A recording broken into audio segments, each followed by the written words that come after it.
Hello dear students. तो आज हम लोग स्टार्ट करने जा रहे हैं रिफ्लेक्शन एट कर्व्ड सरफेस। जी हाँ, रिफ्लेक्शन एट प्लेन सरफेस के हम लोगों ने बहुत सारे केसेस कर चुके हैं पिछले लेक्चर्स में। तो अब हम लोग स्टार्ट करते हैं रिफ्लेक्शन एट कर्व्ड सरफेस, यानी कि एक स्फेरिकल सरफेस, एक कर्व्ड सरफेस पर रिफ्लेक्शन। देखिए, कर्व्ड सरफेस तो कई तरह का हो सकता है, जैसे कि स्फेरिकल सरफेस हो, पैराबोलिक सरफेस हो, इलिप्टिकल सरफेस हो। ठीक है, तो कोई भी कर्वेचर हो उसके आप मिरर बना सकते हो। लेकिन हम लोगों को जो चीज़ें कवर करनी हैं अपने सिलेबस पॉइंट ऑफ व्यू से, वो है यहाँ पर स्फेरिकल सरफेस पर रिफ्लेक्शन। यानी कि ऐसा मिरर जो कि एक स्फीयर से बनाया गया हो, जिसका सरफेस स्फेरिकल हो, यानी स्फीयर का एक पार्ट हो, एक पीस हो। तो ऐसे पार्ट से, ऐसे पोर्शन से जो मिरर बनाया जाता है उसको हम लोग बोलते हैं स्फेरिकल मिरर। ठीक है, और उस पर रिफ्लेक्शन को हम लोग बोलेंगे रिफ्लेक्शन एट कर्व्ड सरफेस या रिफ्लेक्शन एट स्फेरिकल सरफेस। ठीक है, अब देखिए कैसे स्फेरिकल सरफेस बनाया जाता है और क्या क्या टर्म्स होते हैं स्फेरिकल सरफेस से रिलेटेड, इन सब चीज़ों को हम लोग जानने की कोशिश करते हैं। ठीक बात। जैसे देखिए, ज़रा इससे पहले देखिए प्लेन मिरर कैसे बनाया जाता होगा। प्लेन मिरर, देखिए अगर आप प्लेन मिरर कंस्ट्रक्ट करना चाहते हो, प्लेन मिरर, देखिए प्लेन मिरर को आप इस तरह से बनाते हो कि आपके पास एक शीट होती है, एक ग्लास की शीट, और इस ग्लास की शीट पर अगर आप एक और पॉलिश कर देते हो, सिल्वर कर देते हैं, तो ये हो जाता है प्लेन मिरर। ठीक है, हाँ, इसकी जो थिकनेस है ग्लास शीट की वो बहुत थिन होनी चाहिए, जिससे कि ये आइडियल मिरर बन सकता है। ठीक है, अदरवाइज़ इसमें कुछ चेंजेस आ सकते हैं, जिसको कि हम लोग ग्लास स्लैब, जिसको कि हम लोग थिक मिरर, है ना, या हम लोग इसको सिल्वर्ड ग्लास स्लैब वाले सेक्शन में पढ़ेंगे। ठीक है, एक थिक मिरर से रिलेटेड कॉन्सेप्ट को। लेकिन जो भी थिन मिरर होता है, जो आइडियल मिरर होता है, उसकी शीट बहुत थिन होनी चाहिए, बहुत बारीक होनी चाहिए। ठीक है, और उसको एक और अगर आप पॉलिश कर देते हो तो ये बन जाता है प्लेन मिरर। और इस पर रिफ्लेक्शन से रिलेटेड क्या क्या प्रॉपर्टीज़ होती हैं, कैसे इमेजेस बनती हैं, और बहुत सारी सिचुएशंस हम लोगों ने पिछले लेक्चर्स में काफ़ी कवर कर रखी हैं। ठीक है, तो इस तरह से तो कंस्ट्रक्ट होता है प्लेन मिरर। अब सोचिए अगर आप एक स्फेरिकल मिरर बनाना चाहते हो, स्फेरिकल मिरर, तो स्फेरिकल मिरर के लिए आपको करना क्या होगा, आपको एक ग्लास का शेल लेना होगा। शेल, देखिए जब हम लोग बोलते हैं शेल, तो शेल मीन्स होता है कि एक थिन हॉलो स्फीयर, जिसकी की थिकनेस बहुत कम हो, ऐसे हॉलो स्फीयर को हम लोग बोलते हैं शेल, यानी कि इसकी थिकनेस बहुत कम है। ठीक है, तो इस शेल को, ये ग्लास का शेल है, ग्लास शेल, तो इससे आप एक स्फेरिकल मिरर बना सकते हो। कैसे आप स्फेरिकल मिरर बनाओगे? देखिए, अब अगर आपको इससे स्फेरिकल मिरर बनाना है तो आपको इसका कुछ पार्ट कट करना पड़ेगा। जैसे यहाँ से अगर हम लोग इसको कट करें, है ना, और ये पीस अगर आप बाहर निकालिए, तो इस पीस को अगर आप बाहर निकालिएगा तो सोचिए आपको ये पीस ऐसा मिलेगा। देखिए कर्व्ड है, स्फेरिकल स्फीयर का ये पार्ट है, इसलिए हम लोग इसको स्फेरिकल पार्ट बोलेंगे, स्फेरिकल पोर्शन बोलेंगे। ठीक है, अब सोचिए, अब जो ये पीस, जो ये पार्ट आपको मिला, ये स्फीयर की कटिंग है, ये स्फीयर को काट कर बनाया गया है, मतलब स्फीयर को कट करके ये मिला है आपको। तो सोचिए अगर ये पार्ट एक स्फीयर का पार्ट है तो देखने में तो ये ऐसा है, लेकिन अगर आप इसको ऐसे टर्न करोगे, है ना, इसको अगर आप ऐसे टर्न करोगे तो ज़रा इसको इमेजिन करिए ये कैसे शेप का दिखेगा, है ना। ये स्फीयर है, ये पूरा एक बॉल है स्फीयर, और आप इसका साइड से एक पीस कट करके बाहर निकाल रहे हो, है ना। तो आपने ये जो पीस कट करके बाहर निकाला, जब आप इसको ऐसे टर्न करेंगे तो आप सोच सकते हैं ना, इसको आप विजुलाइज करिए थोड़ा, क्या ये राउंड दिखेगा? राउंड दिखेगा, एक डिस्क के शेप का दिखेगा आपको, ये है ना, डिस्क के शेप का होगा और थोड़ी अंदर धसी हुई डिस्क होगी, है कि नहीं? आप सोचिए ये ऐसा था, ये पूरा राउंड स्फीयर था, हमने एक बीच से, थोड़ा साइड से, बीचों बीच से नहीं, बीचों बीच से करेंगे तो आपको हेमिस्फीयर मिलेगा, उससे भी छोटा साइड से अगर आप एक कट लगाइए तो ये पीस आपको मिलेगा। इस पीस को जब आप टर्न करेंगे तो ये राउंड आपको एक पोर्शन मिलेगा, और ये अगर आप इसको टर्न करोगे ना, तो टर्न करने के बाद देखिए कैसा दिखेगा, ये ऐसा राउंड दिखेगा, पूरा सर्कुलर दिखेगा। ठीक है, और इसी को अगर आप ऐसे कर दो तो ये ऐसे दिखता है, ठीक है। अब देखिए अभी ये क्या है, अभी ये है ग्लास का शेल, यानी कि ये ट्रांसपेरेंट है। अभी आप इसके पार देख सकते हो, इधर से आप देखिएगा तो उधर की चीज़ दिखाई देगी, उधर से देखिएगा तो उधर की चीज़ दिखाई देगी। अभी ये ट्रांसपेरेंट है। अब इसी को हम मिरर बना सकते हैं। कैसे मिरर बना सकते हो आप? अगर आप अंदर की ओर पॉलिश करिए इसके, तो अगर आप अंदर की ओर पॉलिश करोगे, इनसाइड पॉलिश, ठीक है, ये इसी को बोलते हैं सिल्वर कर दोगे आप इसको, ठीक है, तो ये बन जाएगा अब आपका कैसा मिरर? इस मिरर को हम लोग बोलेंगे कॉन्वेक्स मिरर, है ना। देखो उभरा हुआ जो सरफेस है, कॉन्वेक्स जो सरफेस है वो रिफ्लेक्टिंग बन जाएगा, है ना। तो इधर का जो सरफेस होगा ये बन जाता है रिफ्लेक्टिंग, ये लाइट को रिफ्लेक्ट करेगा, इस पर लाइट पड़ेगी तो रिफ्लेक्ट बैक होगी। लेकिन अगर आप इसी पीस को, जो पीस आपने बाहर निकाला था, अगर आप उसको पॉलिश कर दीजिए बाहर से, ये इधर पॉलिश कर दीजिए, यानी कि अगर आप इसको पॉलिश या सिल्वर बाहर से कर दो तो अब ये वाला सरफेस हो जाता है रिफ्लेक्टिंग, ठीक है। तो इस तरह से जो आपको मिरर मिलता है ये कहलाता है कॉन्वेक्स मिरर, और इस तरह से जो मिरर मिलता है ये कहलाता है कॉनकेव मिरर, ठीक बात। कॉन्वेक्स यानी उभरा हुआ हो और कॉन्वेक्स यानी कि अंदर धंसा हुआ है, ठीक है। तो ये दो मिरर से रिलेटेड हम लोगों को इमेज फॉर्मेशन और इससे रिलेटेड हम लोग को बहुत सारी चीज़ें कवर करनी है, केसेस कवर करने हैं कि कैसे इमेज बनती है ना, रियल वर्चुअल, किस साइड बनेगी, छोटी बड़ी, स्पीड वाले टर्म, और बहुत सारी चीज़ें हम लोग को इन्हीं दो मिरर को लेकर काम करना है। ये सारी चीज़ें हम लोग इसमें देखेंगे, ठीक है। तो इस तरह से जो मिरर मिलता है उसको बोलते हो आप स्फेरिकल मिरर, क्योंकि ये स्फीयर का कटिंग है। और इस तरह से अगर आप पॉलिश करते हो तो दो अलग अलग नाम के और तरह के मिरर मिलते हैं, जैसे कि एक कॉन्वेक्स मिरर और दूसरा हो जाता है कॉनकेव मिरर। अब देखिए इन कॉन्वेक्स मिरर और कॉन्वेक्स मिरर से रिलेटेड कुछ कुछ टर्म्स होते हैं, कुछ टर्मिनोलॉजीज़ होती हैं जिनको हमें जानना और उनकी डेफिनेशन जानना बहुत ज़रूरी है, ठीक है। जैसे अगर हम लोग शुरुआत की बात करें तो आप खुद ही सोचिए कि ये जो पीसेस आपको मिले वो इस स्फेरिकल शेल को कट करके मिले, ठीक है।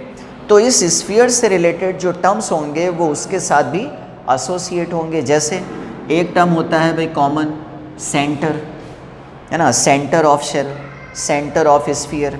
तो जो सेंटर ऑफ स्फीयर होगा, सेंटर ऑफ स्फीयर, ये कहलाएगा इस पीसेस का, इन मिरर्स का सेंटर ऑफ कर्वेचर, ठीक है। जो इस शेल का सेंटर होगा, यानी कि स्फीयर का जो सेंटर होगा, सी से हम लोग इसको डिनोट करते हैं, ये कहलाता है इन मिरर्स का सेंटर ऑफ कर्वेचर।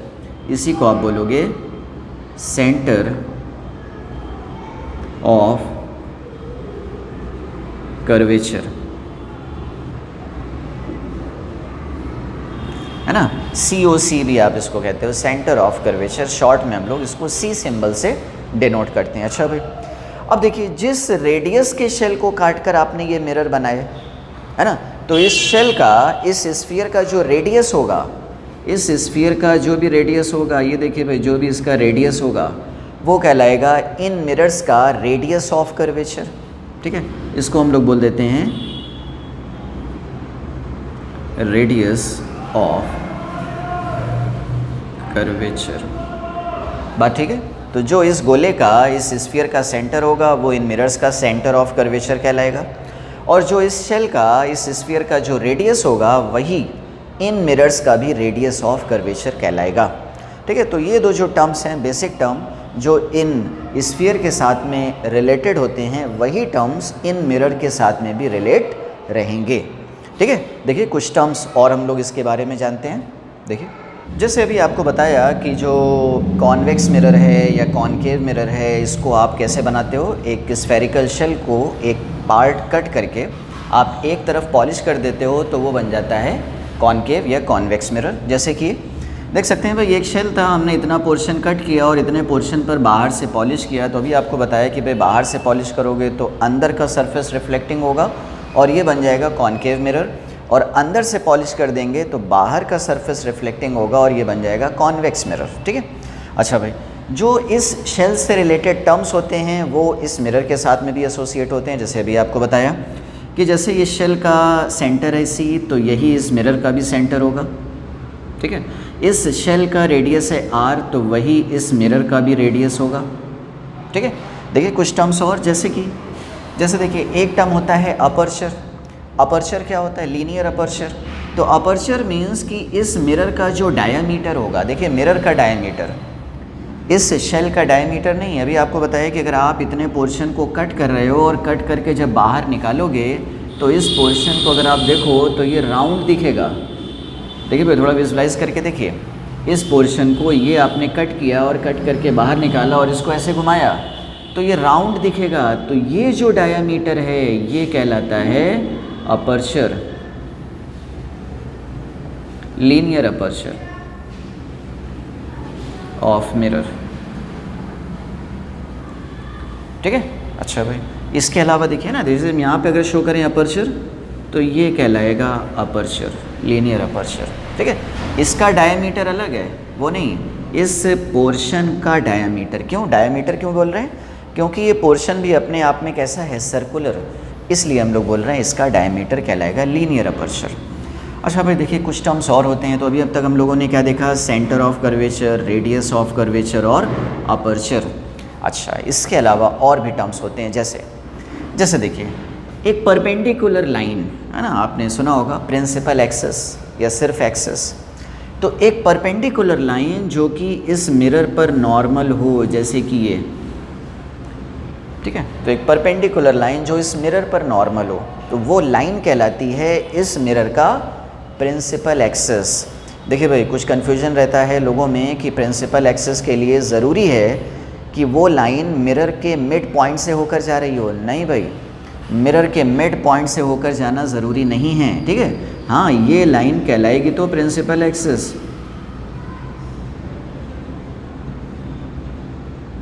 प्रिंसिपल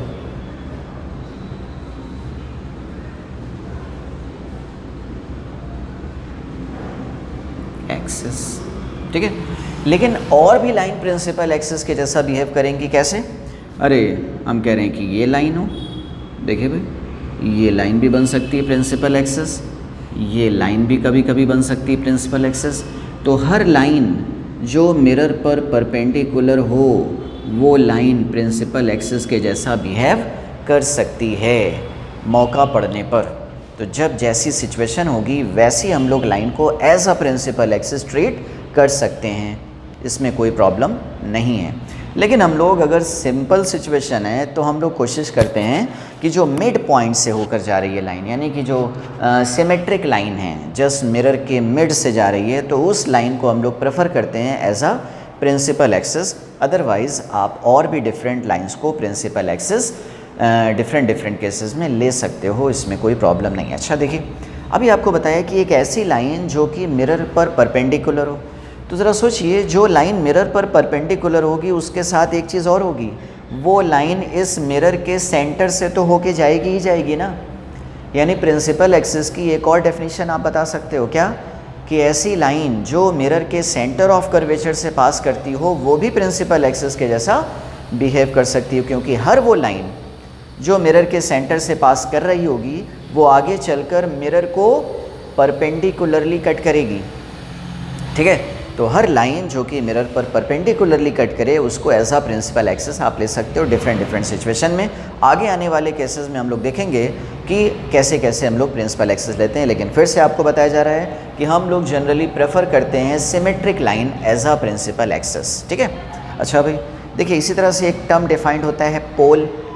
पोल के लिए भी देखिए क्या बात होती है। देखिए ये प्रिंसिपल एक्सिस जिस पॉइंट पर मिरर को कट करती है उस पॉइंट को हम लोग नाम देते हैं पोल।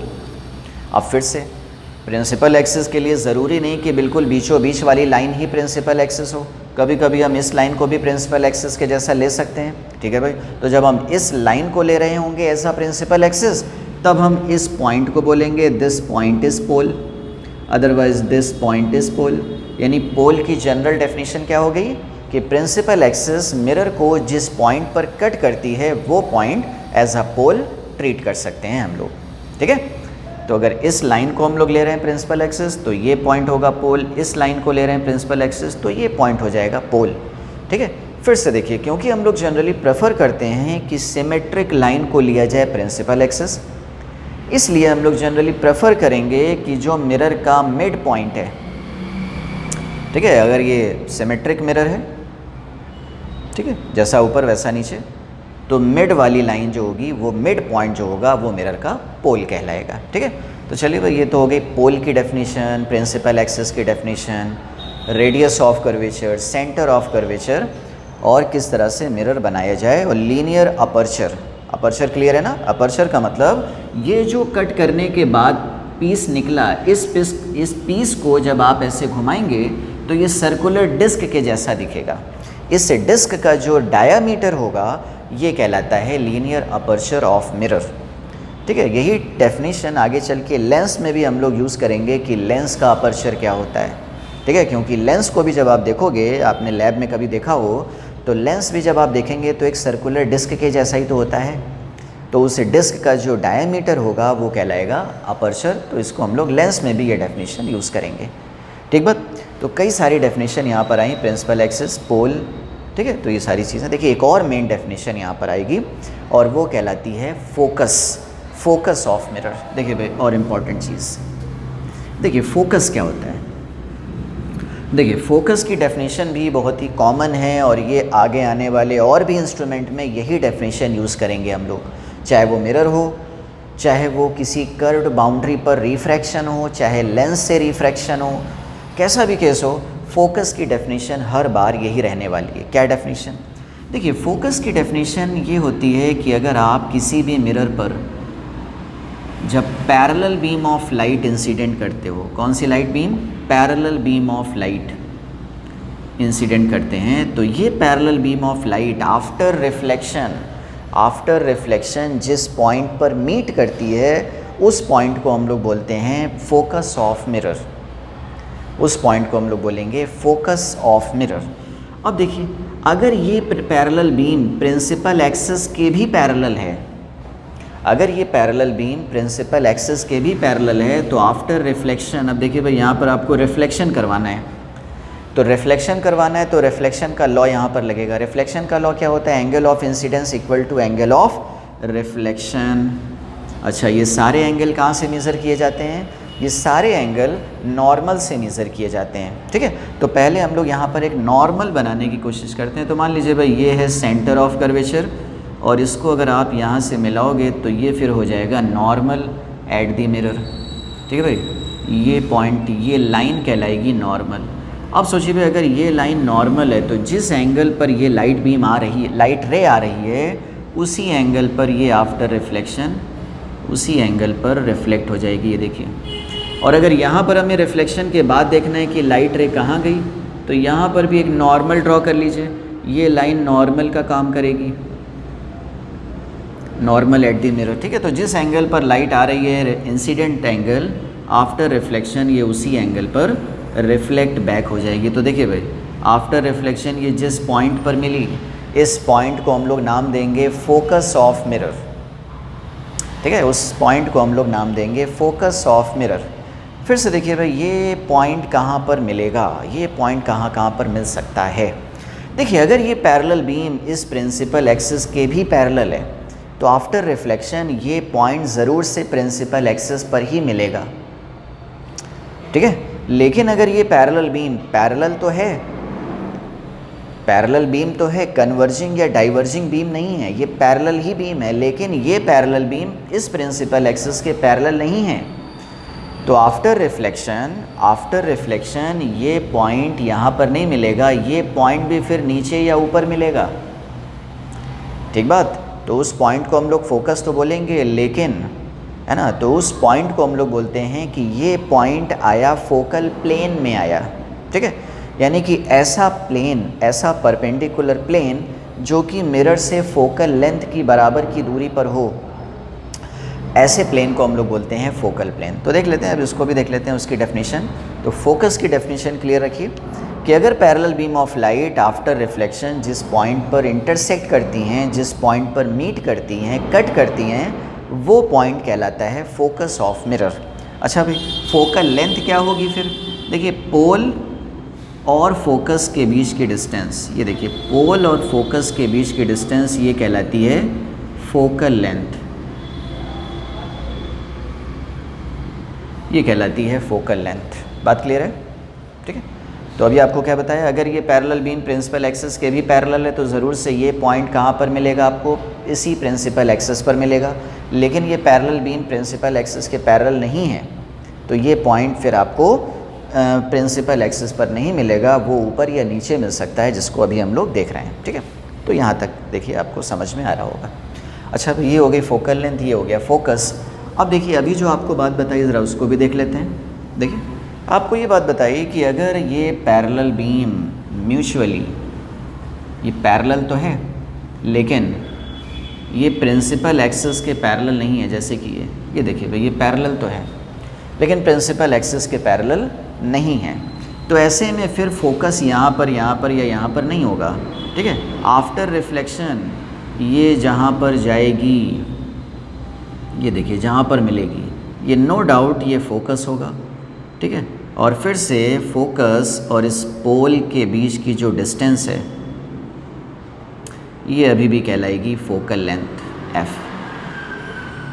ठीक बात, ये कहलाएगी फोकल लेंथ। अच्छा भाई, फिर से देखिए, अब एक चीज़ ये होती है कि देखो, जब यही पैरेलल है ना, देखो अभी ये एंगल किसी एंगल अल्फ़ा पर आ रही थी तो ये यहाँ पर मिली। अब देखिए, अगर ये एंगल बहुत बड़ा नहीं है भाई, बहुत बड़ा एंगल होगा तो हम लोग ये सारी चीज़ें नहीं बताएंगे। अगर ये एंगल छोटा ही है, ठीक है, छोटा ही अगर एंगल है, तो हर बार ये जो पैरेलल बीम है वो यहीं कहीं फोकस होंगी। यानी कि अगर आप एंगल को और छोटा कर दो तो कभी यहाँ पर फोकस हुआ करेंगी। इस पैरेलल बीम को अगर आप प्रिंसिपल एक्सिस के भी पैरेलल कर दो तो यहाँ पर फोकस होंगी, है ना। तो ये डिफरेंट पॉइंट्स आपको मिलेंगे, कभी यहाँ पर फोकस होंगी, कभी यहाँ पर, कभी यहाँ पर, कभी यहाँ। हाँ, इधर से पैरेलल बीम डालिए तो यहाँ कहीं पर फोकस होंगी, कभी यहाँ पर फोकस होंगी। तो ये सारे एंगल अगर छोटे हैं, बहुत बड़ा एंगल नहीं है, तो हर बार ये जो पैरेलल बीम है वो इसी दूरी पर फोकस होगी, इसी दूरी पर फोकस होगी। इसलिए हम लोग ऐसे प्लेन को बोल देते हैं फोकल प्लेन। क्या बोल देते हैं? Focal plane. यानी ऐसा प्लेन जो प्रिंसिपल एक्सिस के परपेंडिकुलर है और वो पोल से या मिरर से फोकल लेंथ के बराबर की दूरी पर है, तो ऐसा प्लेन कहलाएगा फोकल प्लेन। क्यों बोल रहे हैं हम लोग फोकल प्लेन? क्योंकि बार बार पैरेलल बीम इसी प्लेन पर कहीं ना कहीं फोकस हो रही हैं। ठीक है, अगर पैरेलल बीम किसी एंगल पर होंगी तो ये कभी यहाँ पर, कभी यहाँ पर, कभी यहाँ पर, कभी यहाँ पर, कभी यहाँ पर, कभी यहाँ पर फोकस होंगी। ऊपर से लाएंगे तो यहाँ पर फोकस होगी, सीधे लाएंगे तो यहाँ पर फोकस होगी, इधर से लाएंगे तो ऊपर फोकस होगी। ठीक है, तो ये कहलाता है फोकल प्लेन। और इस तरह से कॉन्सेप्ट आता है फोकस का और फोकल लेंथ का। ठीक है, तो फिर से देख लें, फोकस कैसा पॉइंट होगा कि parallel beam of light after reflection जिस पॉइंट पर कट करती हैं, मीट करती हैं, उस पॉइंट को बोलते हैं फोकस। और फोकस से लेकर पोल के बीच की दूरी को बोलते हैं फोकल लेंथ। और फोकल प्लेन की डेफिनेशन आपको ये बताइए। चलिए भाई, देखिए कुछ और इंपॉर्टेंट चीज़ देख लेते हैं। तो ये फोकस है, अभी हम लोग देखेंगे कॉन्वेक्स मिरर का फोकस कैसे होगा ना। तो देख लीजिए, कॉनकेव मिरर का फोकस किधर है? कॉनकेव मिरर का फोकस रिफ्लेक्टिंग रीजन में है ना, जिधर की तरफ लाइट रे रिफ्लेक्ट होके आ रही है उसी तरफ है फोकस। और इसी का उल्टा भी हम लोग देखेंगे, कॉन्वेक्स मिरर का फोकस बैक साइड होता है, पॉलिश की तरफ होता है। तो ये था कॉनकेव मिरर से रिलेटेड फोकल लेंथ की डेफिनेशन। देखिए, इसके बाद हम लोग देख लेते हैं, अगर यही काम अगर हम लोग कॉन्वेक्स मिरर में करें तो किस तरह से लाइट रेज कन्वर्ज होंगी या डाइवर्ज होंगी। तो ये सारी चीज़ें हम लोग देखते हैं कॉन्वेक्स मिरर के लिए। सोचिए अगर एक कॉन्वेक्स मिरर है और इस पर भी अगर आप parallel beam of light incident करिए, फिर से देखिए, अभी हम लोग ले रहे हैं ये पैरेलल बीम ऑफ लाइट को प्रिंसिपल एक्सिस के भी पैरेलल। अब हमें पता लगाना है कि आफ्टर रिफ्लेक्शन ये किस पॉइंट पर मीट करेंगी, या हो सकता है डाइवर्ज हो जाएं, एक्चुअल में मीट ना करें तो फिर किस पॉइंट से डाइवर्ज होती हुई अपीयर होंगी। तो ये सारी चीज़ें हमें देखनी है। अब देखिए भाई, कभी भी आपको रिफ्लेक्टेड लाइट के बारे में पता लगाना है तो ज़रूर से हम एक नॉर्मल यहाँ पर ड्रॉ करते हैं, क्योंकि यहाँ पर भी हो तो रिफ्लेक्शन ही रहा है ना। और अगर रिफ्लेक्शन हो रहा है तो यहाँ पर भी रिफ्लेक्शन के लॉज एप्लीकेबल होंगे। ठीक है, तो हमें पता लगाना है कि ये लाइट रे आफ्टर रिफ्लेक्शन किधर रिफ्लेक्ट हो गई। तो एक नॉर्मल देखिए यहाँ पर ड्रॉ किया जाए। अब अगर यहाँ पर एक आपको नॉर्मल ड्रॉ करना है तो ज़रूर से नॉर्मल ये सेंटर से तो होके जाएगा ना, तो क्यों ना हम लोग एक ऐसी लाइन यहाँ पर बना दें जो लाइन सेंटर से होकर जा रही हूँ, तो ये लाइन नॉर्मल का काम करेगी। ठीक है, इसी तरह से एक लाइन आप यहाँ पर बना दीजिए, ये लाइन नॉर्मल का काम करेगी। अब जिस एंगल पर ये लाइट इंसिडेंट हो रही है उसी एंगल पर लाइट रिफ्लेक्ट बैक हो जाएगी। ये लाइट भी जिस एंगल पर इंसिडेंट हो रही है आफ्टर रिफ्लेक्शन उसी एंगल पर रिफ्लेक्ट बैक हो जाएगी। अब देखिए ये लाइट बीम अब हो गई, देखो ऐसे लाइट बीम मिल गई आफ्टर रिफ्लेक्शन, ये ऐसे जा रही हैं, और अगर ये लाइट बीम ऐसी जा रही है तो फिर आगे जाकर तो मिलने का चांस नहीं है ना। तो ये लाइट बीम आगे जाकर नहीं मिलेंगी, तो ये तो फैलती जा रही हैं। तो फैलती जा रही हैं तो ये किस पॉइंट से डाइवर्ज होना शुरू हो रही हैं, किस पॉइंट से ओरिजिनेट होना या डाइवर्ज होना शुरू हो रही हैं, इनका पॉइंट ऑफ डाइवर्जेंस क्या है, उसी पॉइंट को हम लोग बोलते हैं फोकस फॉर कॉन्वेक्स मिरर। तो ज़रा सोचिए, अगर इनका पॉइंट ऑफ डाइवर्जेंस देखना है तो आप इसको बैक करिए, ये देखिए इसको ऐसे बैक कर दीजिए, इसको बैक करिए, ये देखिए इसको अगर इस तरह से बैक कर दिया जाए तो आप कहोगे कि भाई इस पॉइंट से ऐसा लग रहा है कि ये लाइट बीम इस पॉइंट से उठ रही है। ठीक है, तो ये पॉइंट कहलाएगा इस कॉन्वेक्स मिरर के लिए फोकस। तो ये तो पॉइंट फोकस हो गया, और फिर से अगर ये पोल है तो फोकस और पोल के बीच की लेंथ कहलाएगी फोकल लेंथ। देखिए भाई क्या डिफरेंस पाया आपने, कॉनकेव मिरर और कॉन्वेक्स मिरर में क्या डिफरेंस आपको देखने को मिला। देखिए मेजर डिफरेंस ये देखने को मिला कि कॉनकेव मिरर में जिस तरफ से पैरेलल बीम हम इंसिडेंट कर रहे थे उसी रीजन में रिफ्लेक्ट बैक हो जा रही हैं और एक्चुअल में किसी एक पॉइंट पर कट कर रही हैं कॉनकेव मिरर में। और कॉन्वेक्स मिरर में क्या है, कॉन्वेक्स मिरर में जब पैरेलल बीम इंसिडेंट कर रहे हैं तो रिफ्लेक्ट बैक तो उसी रीजन में हो जा रही हैं, लेकिन डाइवर्ज होते हुए रिफ्लेक्ट हो रही हैं। तो किसी एक पॉइंट पर मीट करने का, कट करने का तो चांस नहीं है। तो फिर फोकस कैसे डिफाइंड होगा इसमें, तो वो बीम, डाइवर्जेंट बीम जिस पॉइंट से डाइवर्ज होना शुरू हो रही हैं, अपीयर हो रही हैं, उस पॉइंट को हम लोग बोलेंगे फोकस फॉर कॉन्वेक्स मिरर। यानी कॉन्वेक्स मिरर का फोकस बैक साइड होता है। बैक साइड बोले तो जिधर पॉलिश होती है उधर होता है, या जिधर सेंटर होता है उधर होता है। और कॉनकेव मिरर का फोकस फ्रंट में होता है, यानी जिधर रिफ्लेक्टिंग सरफेस होता है उधर होता है, और उसमें भी जिधर सेंटर होता है उधर ही होता है। यानी फोकस हर बार किधर होगा, सेंटर और पोल के बीच में। भाई कॉन्वेक्स मिरर है तो इसका सेंटर ये पोल, ये सेंटर और पोल के बीच में। कॉनकेव मिरर है तो इसका ये पोल है, ये सेंटर है, तो पोल और सेंटर के बीच में। ठीक है, तो इस तरह से आप फोकस को आइडेंटिफाई कर सकते हो। ठीक है, तो फोकस की डेफिनेशन आपको पता चली कॉनकेव मिरर के केस में भी, कॉन्वेक्स मिरर के केस में भी। अब ज़रा कुछ इसमें कुछ रिलेशन देख लेते हैं। रेडियस ऑफ कर्वेचर और फोकल लेंथ के बीच में भी एक रिलेशन एग्जिस्ट करता है जो कि सिंपल ज्योमेट्री से देखा जा सकता है। देखिए भाई क्या रिलेशन एग्जिस्ट करता है। देखिए यहाँ पर जैसा कि आप देख रहे हो कि ये है सेंटर ऑफ कर्वेचर और ये है पोल, तो यहाँ से लेकर यहाँ तक की दूरी कहलाएगी रेडियस ऑफ कर्वेचर। ठीक है, तो ये लेंथ कहलाएगी रेडियस ऑफ कर्वेचर। अब देखिए अगर ये पैरेलल बीम, अगर अच्छा एक चीज़ और देख लें कि अगर ये पैरेलल बीम प्रिंसिपल एक्सिस के पैरेलल है तो प्रिंसिपल एक्सिस पर ही मीट करेगी। लेकिन अगर ये प्रिंसिपल एक्सिस के पैरेलल नहीं है तो कहाँ पर मीट करेगी, इसको भी ज़रा देखते चलें। देखिए कॉनकेव मिरर में हम लोगों ने ये देखा था, है ना, और फोकल प्लेन की बात करी थी। कॉन्वेक्स मिरर में भी ज़रा देख लीजिए क्योंकि थोड़ा कन्फ्यूजिंग रहता है कॉन्वेक्स मिरर वाला केस।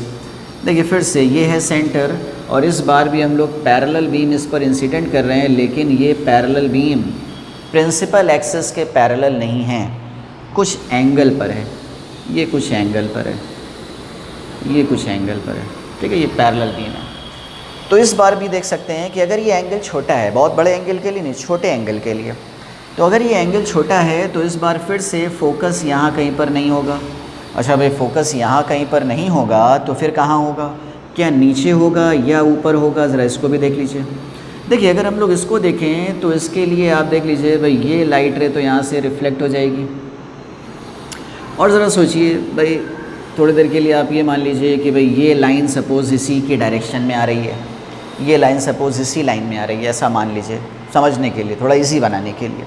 तो सोचिए अगर ये लाइन इसके सेंटर की ओर आ रही थी, ठीक है, तो ये लाइन एग्जैक्टली रिफ्लेक्ट बैक हो जाएगी। चलिए भाई, ये रिफ्लेक्ट बैक वापस हो गई, तो इसको आप पीछे बढ़ा लीजिए और इसको पीछे बढ़ा लीजिए।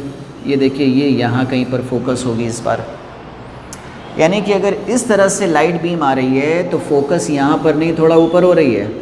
और फिर से अगर ये एंगल छोटा है तो पोल और फोकस के बीच की दूरी अभी भी क्या हो जाएगी, फोकल लेंथ। बात क्लियर है? देख लें, कॉन्वेक्स मिरर में अगर ऐसी बीम आ रही है तो फोकस ऊपर ही की तरफ होगा, ठीक है। हाँ, अगर ये एंगल सब छोटे हैं तो फिर से इसमें देख सकते हो भाई, ये वाला एंगल भी क्या हो जाएगा, अल्फ़ा हो जाएगा। ये लेंथ अगर फोकल लेंथ है तो कभी कभी ये हाइट के बारे में हमें पूछा जाता है, तो इस हाइट को आप क्या लिख सकते हो, इसमें tan थीटा अप्लाई करें। अगर tan थीटा या tan अल्फ़ा अप्लाई करें तो ये हो जाएगा परपेंडिकुलर अपॉन बेस, सही है। तो हाइट की वैल्यू क्या हो जाएगी, f इंटू tan अल्फ़ा। और क्योंकि हम लोग अल्फ़ा वेरी स्मॉल लेते हैं, अल्फ़ा अगर स्मॉल है तो हम लोग क्या लिख सकते हैं, tan अल्फ़ा को आप लिख सकते हो अल्फ़ा, तो ये हाइट कितनी हो जाएगी, ये हो जाएगी f इंटू अल्फ़ा, ठीक है। तो पूछा जाता है कि अगर ये पैरेलल बीम 2 डिग्री 5 डिग्री इतने डिग्री पर अगर इस पर आ रही हैं तो कितनी हाइट पर फोकस होंगी, ठीक है। इसी तरह के एंगल होंगे भाई, 2 डिग्री 5 डिग्री 6 डिग्री 7 डिग्री, बहुत बड़े एंगल नहीं होंगे जैसे 30 डिग्री 60 डिग्री, ऐसा नहीं है ना। तब के लिए सारा खेल बिगड़ जाएगा, है ना। हम लोग इसमें अभी देखते हैं, इसको हम लोग छोटे एंगल के लिए ही डिफ़ाइन करते हैं।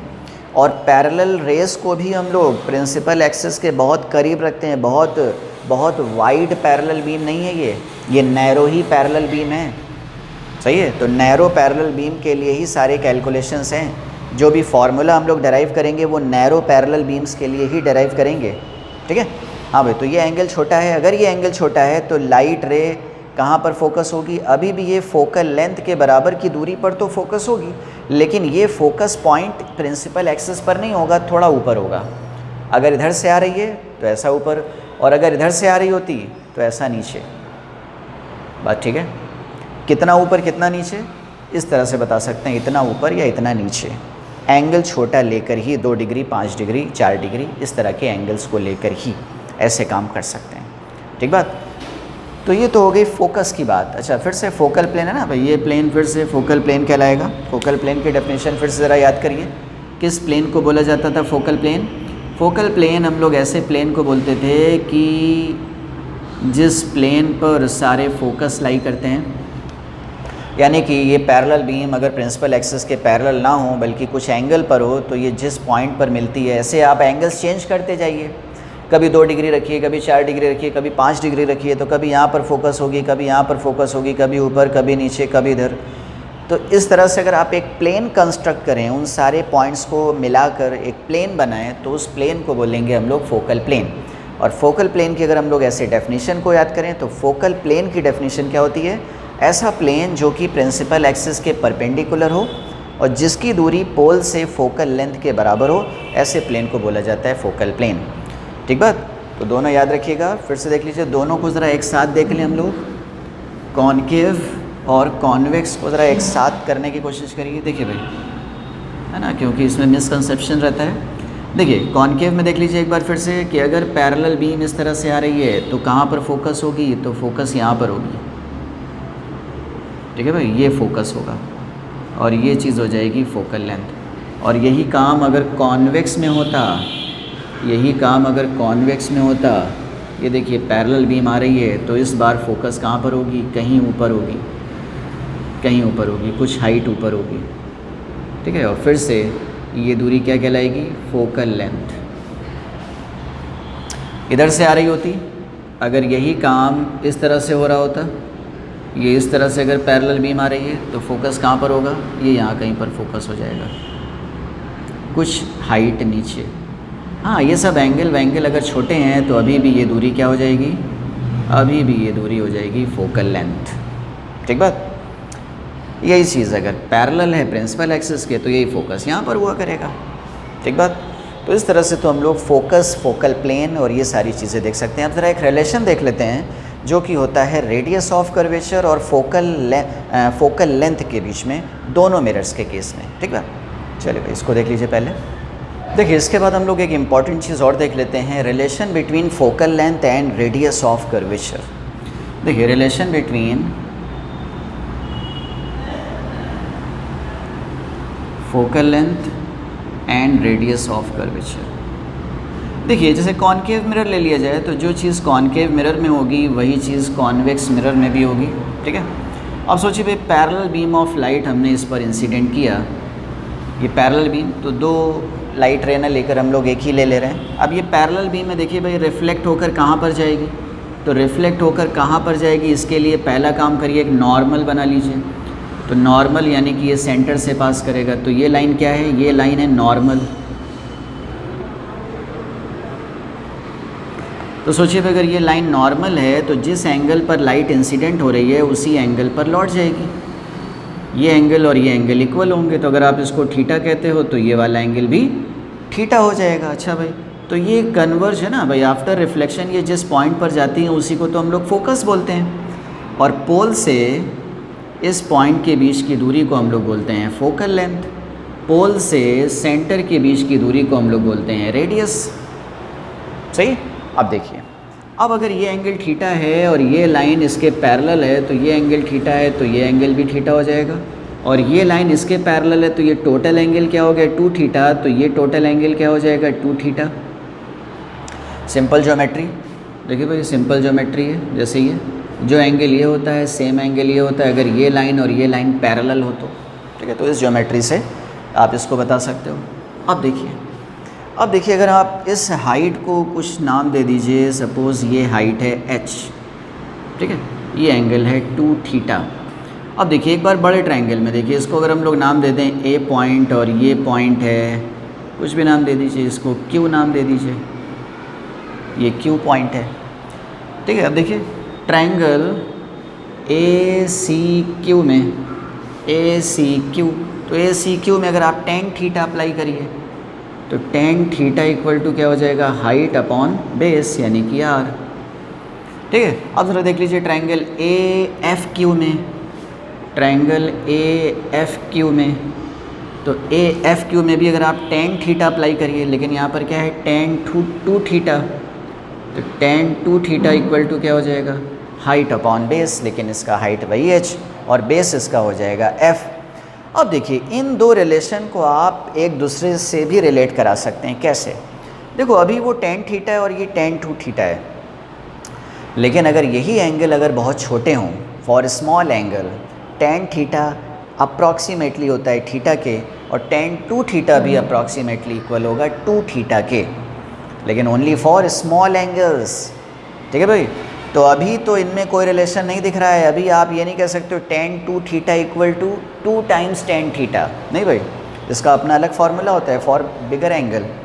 लेकिन for smaller angle, for very small angle, tan theta equivalent होता है अप्रॉक्सीमेटली थीटा के, ठीक है।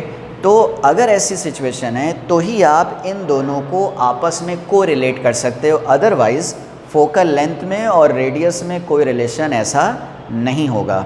लेकिन अगर स्मॉल एंगल हैं, ठीक है, फॉर लिख सकते हैं very small angles tan theta equivalent होता है अप्रॉक्सीमेटली थीटा के, ठीक है। तो tan 2 थीटा भी किसके बराबर हो जाएगा, 2 थीटा के। तो बताइए ये रिलेशन क्या हो जाएगा, फर्स्ट इक्वेशन और सेकंड इक्वेशन फ्रॉम फर्स्ट क्या लिख सकते हो, theta equal to h upon r, and from 2 क्या लिख सकते हैं, 2 theta equal to h upon f। तो इन दोनों को मिलाकर फिर क्या आ गया, इन दोनों को अगर आप डिवाइड कर दें तो यहाँ से आ गया f इक्वल टू r/2। याद रखिएगा ये रिलेशन सिर्फ और सिर्फ कब आया, when theta is very small, यानी कि जब लाइट बीम पैरेलल है और पैरेलल होने के साथ साथ वो नैरो लाइट बीम है, नैरो लाइट बीम है, तो ही ये आधी रेडियस पर कन्वर्ज होती है, तो ही फोकल लेंथ और रेडियस में ये रिलेशन होता है, ठीक है। अदरवाइज़ फोकल लेंथ और रेडियस में ये रिलेशन नहीं होगा। बात ठीक है। अच्छा भाई, ठीक है। तो ये रिलेशन सिर्फ कब के लिए वैलिड है? ऐसे क्वेश्चन घुमा कर पूछे जाते हैं कभी कभी डिफरेंटली कि भाई एक थोड़ी हाइट वाली लाइट रे है, ये प्रिंसिपल एक्सिस के बहुत करीब वाली लाइट रे नहीं है। अच्छा भाई, इनके नाम भी होते हैं, ऐसी लाइट रे जो प्रिंसिपल एक्सिस के बहुत करीब होती हैं उनको हम लोग बोलते हैं पैराक्सियल रेज, पैराक्सियल रेज, ठीक है। और जो लाइट रे प्रिंसिपल एक्सिस से कुछ हाइट पर होती हैं, कुछ डेफिनेट हाइट पर होती हैं, दूर होती हैं, उनको हम लोग बोलते हैं मार्जिनल रेज। तो पैराक्सियल रेज और मार्जिनल रेज, तो ये सारी कैलकुलेशन, ये सारा जो रिलेशन है, फॉर्मूले हैं, वो सिर्फ किसके लिए हैं? पैराक्सियल रेज, ठीक है भाई। तो पैराक्सियल रेज या बहुत ही narrow light beam, narrow light beam के लिए ये रिलेशन एग्जिस्ट करेगा, ब्रॉड लाइट बीम के लिए ये रिलेशन एग्जिस्ट नहीं करेगा। कुछ डिफरेंट रिलेशन होगा, उसको हम लोग यहाँ पर नहीं देख रहे हैं, ठीक बात। अच्छा भाई, तो ये रिलेशन, ठीक है। तो बहुत पास में अगर लाइट रे है तो ही ये फोकस पे तो कन्वर्ज होगी, कहीं ना कहीं कन्वर्ज होगी, लेकिन जहाँ कन्वर्ज होगी फिर उसके और रेडियस के बीच में ये रिलेशन नहीं होगा अगर एंगल बड़ा होगा तो, ठीक बात। वो कहीं भी कन्वर्ज हो सकती है, यहाँ पास में कन्वर्ज हो सकती है ना, जस्ट पोल पे जा सकती है, ठीक बात। अगर ये थोड़ी हाइट वाली लाइट रे है तो ये पोल पे भी जा सकती है, ठीक है। देख सकते हैं अभी ज्योमेट्री से, तो देख लीजिए इस कैलकुलेशन में प्रॉब्लम नहीं होनी चाहिए। तो ये चीज़ तभी आ पाई जब हमने थीटा को वेरी स्मॉल लिखा, क्योंकि फॉर स्मॉल एंगल ही ट्रिग्नोमेट्रिकली ये रिलेशन कहा जाता है ना। जैसे साइन थीटा भी थीटा के इक्विवेलेंट होता है, एक सीरीज़ होती है जिसमें अगर एंगल्स बहुत छोटे होते हैं तो बाद के टर्म्स नेग्लिजिबल होते हैं, तो इक्विवेलेंट हो जाता है ये थीटा के, ठीक है। तो ये सीरीज़ से आता है ये रिलेशन। चलिए भाई, तो ये चीज़ आपको पता चली, ये रिलेशन होता तो है, लेकिन ये रिलेशन सिर्फ कब होता है? When theta is very small. Theta is very small का मतलब लाइट रे प्रिंसिपल एक्सिस के बहुत पास है, तब के लिए, ठीक बात। चलिए भाई, कुछ और चीज़ें इसमें देख लेते हैं, जैसे कि अभी आपको क्या बताया? अभी आपको ये बताया कि अगर लाइट रे पास है तो वो r/2 पर कन्वर्ज होगी, लेकिन अगर लाइट रे दूर है तो देखिए भाई ये यहाँ से भी जा सकती है ना, ये यहाँ से भी जा सकती है। अब आप इसमें कुछ नहीं कह सकते हो कि ये f फोकस पर कन्वर्ज होगी और f जो होगा वो r/2 के बराबर होगा, तो अब तो इसमें r/2 का कोई चक्कर ही नहीं है कि नहीं। ये देखिए भाई, ये है इसका नॉर्मल, जिस एंगल पर आती है उस एंगल पर लौट जाती है और ये लौट के यहाँ भी जा सकती है, ठीक है। तो अब वो रिलेशन एग्जिस्ट नहीं करेगा अगर ये थोड़ी दूर वाली, कुछ हाइट वाली लाइट रे हुई, तो ये रिलेशन एग्जिस्ट नहीं करेगा। ये रिलेशन सिर्फ कब एग्जिस्ट करेगा? जब लाइट रे पास में होती है, बहुत करीब होती है, ठीक है। तो ये ज़रूर से कहाँ पर जाती है? ये ज़रूर से आधी दूरी पर जाती है, यानी f = r/2 होगा जब बहुत पास वाली लाइट रे होती है। तो ऐसी लाइट रे को हम लोग बोलते हैं पैराक्सियल लाइट रेज, और ऐसे को बोलते हैं हम लोग मार्जिनल लाइट रेज, ठीक बात। चलिए कुछ चीज़ें और देख लेते हैं इससे रिलेटेड, ठीक है। तो ऐसी लाइन जो प्रिंसिपल एक्सिस के बहुत पास होती हैं उनको हम लोग बोलते हैं पैराक्सियल रेज, और जो बहुत दूर होती हैं सफिशिएंट, उनको हम लोग बोलते हैं मार्जिनल रेज, ठीक है, मार्जिनल रेज। और इसको क्या बोलेंगे? Paraxial raise. इन्हीं रेज के लिए ये डिफाइंड होता है, इसके लिए ये डिफाइंड नहीं होता। हाँ, इसमें आप ज्योमेट्री लगाना चाहें तो ज्योमेट्री अभी भी एप्लीकेबल है, ये एंगल और ये एंगल अभी भी एप्लीकेबल होगा, और ज्योमेट्री को लेकर किसी स्पेशल सिचुएशन को देखकर इस पर बेस्ड क्वेश्चन हो सकते हैं। तो हम लोग ज्योमेट्री और एंगल्स, ट्रिग्नोमेट्री, ये सब लगा सकते हैं, लेकिन ये नहीं लगा सकते, ठीक है। ये सिर्फ इसके लिए है, पास वाली लाइट रे, बहुत नैरो बीम ऑफ लाइट रे, ठीक है। चलिए भाई, तो ये सारी चीज़ें हुई। अब ज़रा हम लोग देख लेते हैं मोस्ट इम्पॉर्टेंट कि स्फेरिकल मिरर में किस तरह से इमेज फॉर्मेशन होगा, है ना। स्फेरिकल मिरर के सामने अगर कोई ऑब्जेक्ट रखा जाए तो इमेज कहाँ पर बनेगी? देखिए, प्लेन मिरर में ये सारी चीज़ें हमें बहुत ज़्यादा नहीं देखना पड़े कॉम्प्लेक्सिटी के साथ। क्यों? क्योंकि प्लेन मिरर में इमेज फॉर्मेशन बहुत ईजी होता है कि कोई ऑब्जेक्ट मिरर के सामने जितनी दूरी पर होता है उतना ही पीछे उसकी इमेज बनती है रियल ऑब्जेक्ट के लिए। और अगर एक वर्चुअल ऑब्जेक्ट है, यानी कि कोई पीछे है ऑब्जेक्ट, जितनी दूरी पीछे है उतनी दूरी सामने उसकी रियल इमेज बन जाती है। तो प्लेन मिरर में तो हमें ज़्यादा सोचना समझना नहीं पड़ा, लेकिन इसमें थोड़ा डिफरेंट तरह से हम लोग इमेज फॉर्मेशन करेंगे। ठीक है, तो इसमें एक फार्मूला दिया जाता है, मिरर्स फार्मूला जिसको बोलते हैं। ठीक है, इसका डेरिवेशन भी देख सकते हैं, बोर्ड में डेरिवेशन भी आने के चांस होते हैं, इंपॉर्टेंट होता है। और मेन चीज़ हम लोग कैलकुलेशन करेंगे इसके फाइनल फार्मूले से। ठीक है, तो देखते हैं मिरर्स फार्मूला कैसे डेराइव किया जाए। ठीक है, देखिए, तो उसी फार्मूले से हम लोग इमेज फॉर्मेशन करेंगे। उसी फार्मूले से हमें पता चलेगा कि एक ऑब्जेक्ट अगर मिरर से कुछ दूरी सामने रखा है तो उसकी इमेज कितना दूरी पर बनेगी, रियल बनेगी या वर्चुअल बनेगी, फ्रंट में बनेगी या बैक साइड बनेगी, वो सारी कैलकुलेशन हम लोग उस फार्मूले से कर सकते हैं। ज़रा देखते हैं मिरर्स फार्मूले का डेरिवेशन क्या है। मिरर्स फार्मूला, चलिए भाई देखिए, तो एक सिंपल केस ले सकते हैं भाई। सपोज़ कि ये है एक मिरर, ये एक मिरर है, ये इसकी प्रिंसिपल एक्सिस है, एक ऑब्जेक्ट यहाँ पर रखा हुआ है, ये ऑब्जेक्ट है ना। जैसे कि हम लोगों ने प्लेन मिरर में भी ऐसा कैलकुलेशन किया था कि भाई किसी ऑब्जेक्ट की इमेज तक अगर पहुँचना है, किसी ऑब्जेक्ट की अगर इमेज तक पहुँचना है तो कम से कम 2 लाइट रेज़ को लेना ज़रूरी है। तो 2 लाइट रेज़ हम लोग यहाँ पर भी ले सकते हैं, सिंपल वाली, जैसे कि एक पैरेलल लाइट रे ले लेंगे। देखिए ये लाइट रे सोचिए अगर पैरेलल गई इसके तो आफ्टर रिफ्लेक्शन ये कहाँ पर मिलेगी। सपोज़ करें कि ये है सेंटर और ये है फोकस। ठीक है, तो आफ्टर रिफ्लेक्शन ये फोकस से होकर जाएगी, ये देखिए फोकस से होकर जाएगी। एक लाइट रे और ले लीजिए आप, एक लाइट रे फिर ऐसी ले लीजिए कि जो सेंटर से जाती हो, क्योंकि सोचिए भाई जो लाइट रे सेंटर से होकर जाएगी वो तो मिरर पे नॉर्मल गिरेगी ना, और अगर मिरर पर नॉर्मल कोई लाइट रे गिरती है तो वो मिरर चाहे प्लेन हो चाहे कर्व्ड हो उसको एग्जैक्टली रिवर्स कर देता है, यानी इधर आती हुई लाइट रे आफ्टर रिफ्लेक्शन वापस इधर चली जाएगी। तो एक लाइट रे ये हो गई, रिफ्लेक्टेड लाइट रे एक ये हो गई, और एक रिफ्लेक्टेड लाइट रे ये हो गई। ये दोनों लाइट रे कहाँ पर मिल रही हैं, यहाँ पर। तो हम कहेंगे जहाँ पर मिल रही है ये यहाँ पर बनेगी इमेज, यानी कि यहाँ कहीं पर बनेगी इमेज, ये चीज़। तो ये हो गया ऑब्जेक्ट ओ और ये हो गई इमेज। बताइए ऑब्जेक्ट डिस्टेंस, ऑब्जेक्ट डिस्टेंस किसको बोलेंगे, पोल से लेकर ऑब्जेक्ट के बीच की दूरी कहलाती है ऑब्जेक्ट डिस्टेंस। पोल से लेकर इमेज के बीच की दूरी कहलाती है इमेज डिस्टेंस। पोल से लेकर फोकस के बीच की दूरी कहलाती है फोकल लेंथ, और पोल से लेकर सेंटर के बीच की दूरी कहलाती है रेडियस ऑफ कर्वेचर, ये चीज़।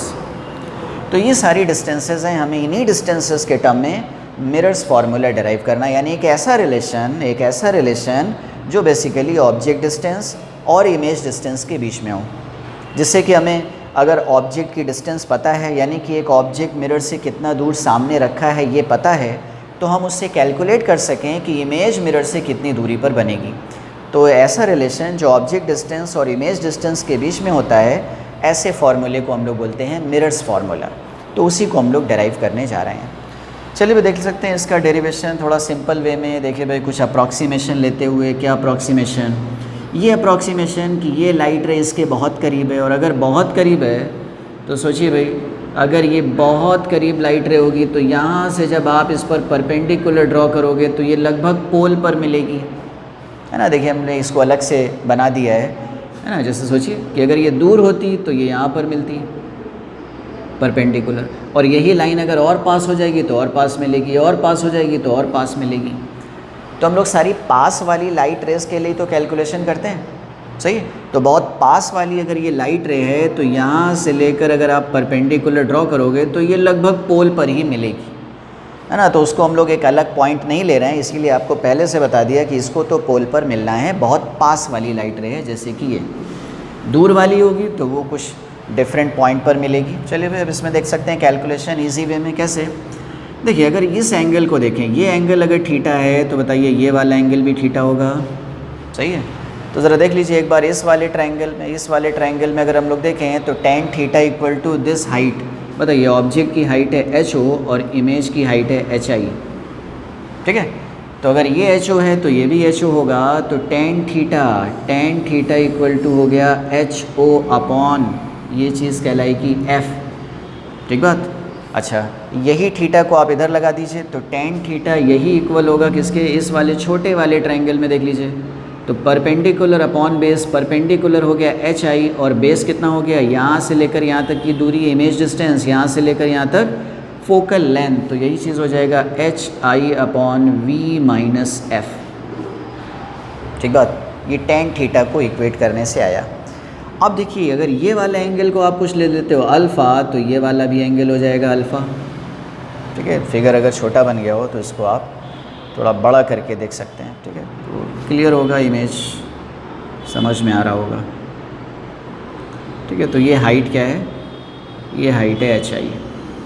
ठीक है, तो ये एंगल अल्फ़ा, तो ये एंगल भी अल्फ़ा। आप ज़रा देखिए इस वाले ट्रायंगल में देख लीजिए टेन अल्फ़ा, तो टेन अल्फ़ा इक्वल टू क्या हो जाएगा, टेन अल्फ़ा हो जाएगा परपेंडिकुलर अपॉन बेस। बताइए ये है पूरी दूरी यू के बराबर, यहाँ से लेकर यहाँ तक की दूरी है रेडियस के बराबर, तो ये दूरी क्या हो गई यू माइनस आर।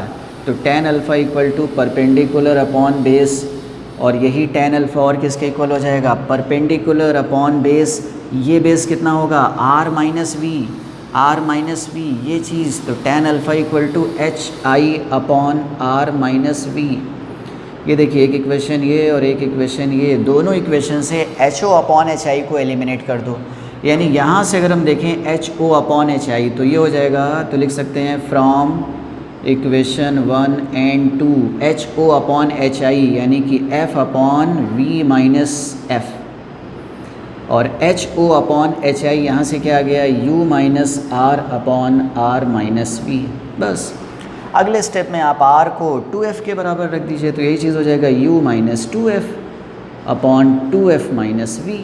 अब आप इसको क्रॉस मल्टीप्लिकेशन कर दी, तो क्रॉस मल्टीप्लिकेशन करेंगे तो 2f square minus F we, और ये हो जाएगा u v, और ये हो जाएगा माइनस 2f v, और ये हो जाएगा माइनस एफ u, और ये हो जाएगा प्लस 2f स्क्वायर। देखिए इस 2f स्क्वायर से ये 2f स्क्वायर कैंसिल, और ये 2fv जब इधर आएगा तो fv बचेगा, और ये हो जाएगा uv माइनस fu। इसको आप इधर ले आइए और f कॉमन ले लीजिए, तो यह आ जाएगा v minus u, v plus u, और ये हो जाएगा uv। इसको नीचे डिवाइड कर दीजिए, उसको इधर कर दीजिए, तो एक फार्मूला आ गया 1 upon f equal to 1 upon u plus 1 upon v. तो सिंपल वे में आप इस फार्मूले को डेराइव कर सकते हैं। ठीक है, देख लें तो इस तरह से। तो ये रिलेशन है बेसिकली ऑब्जेक्ट डिस्टेंस और इमेज डिस्टेंस में, लेकिन एक टर्म और है फोकल लेंथ। ठीक है, यानी अगर हमें ये पता हो कि एक मिरर उसकी फोकल लेंथ पता हो, और एक ऑब्जेक्ट डिस्टेंस यानी कि एक ऑब्जेक्ट मिरर से कितनी दूरी पर रखा है ये अगर पता हो, तो हम बता सकते हैं कि उसकी इमेज मिरर से कितनी दूरी पर बनेगी। ठीक है, इसलिए इस फार्मूले को बोला जाता है मिरर्स फार्मूला। ठीक है, यानी कि it is a relation between object distance and image distance. तो if object distance is given, if focal length of mirror is given, then we can find where the image will be formed. Okay, ठीक बात। देखिए इससे जुड़े हुए कुछ चीज़ें और देख लीजिए। यहाँ पर हम लोग साइन कन्वेंशन यूज़ करते हैं। एक नई चीज़ आपको सुनने को मिल रही होगी साइन कन्वेंशन। हाँ, ये हो सकता है कि आपने लोअर क्लास में इस सब चीज़ों को सुना हो, साइन कन्वेंशन से रिलेटेड चीज़ें।